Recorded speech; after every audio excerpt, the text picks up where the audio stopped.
In the first 2 years of the Obama administration, nearly 800,000 immigrants were deported, far more than during President Trump's first 2 years.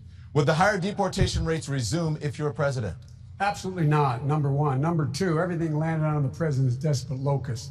I found that the secretary, we sat together in many meetings. I never heard him talk about any of this when he was the secretary. Please be respectful. Please be respectful in the crowd.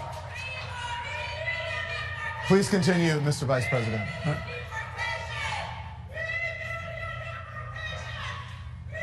The fact is, I don't know if you can hear, I can hear, but anyway. We can hear fine, Mr. Vice President. Please continue if you will. The fact is, what the senator from New York talked about is seeking asylum. That woman, the women she spoke to, are entitled to asylum. That is not crossing the border illegally.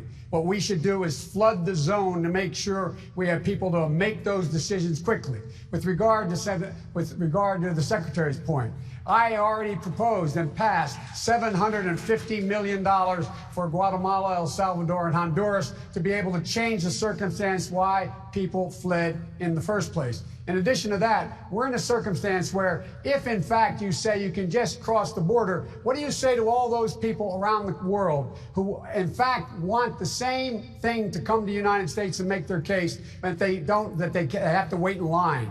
The fact of the matter is, you should be able to, if you cross the border illegally, you should be able to be sent back. It's a crime.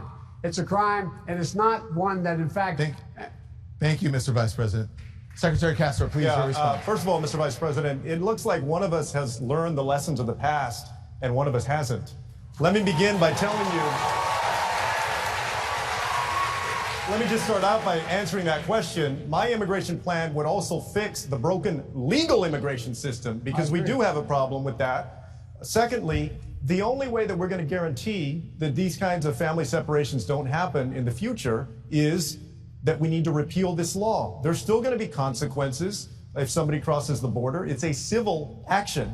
Also, we have 654 miles of fencing. We have thousands of personnel at the border. We have planes, we have boats, we have helicopters, we have security cameras. Castro, what we need are politicians that actually have some guts on this issue. Thank you, Secretary. Mr. Vice President, please respond. I have guts enough to say his plan doesn't make sense. Here's the deal. The fact of the matter is that, in fact, when people cross the border illegally, it is illegal to do it unless they're seeking asylum. People should have to get in line. That's the problem.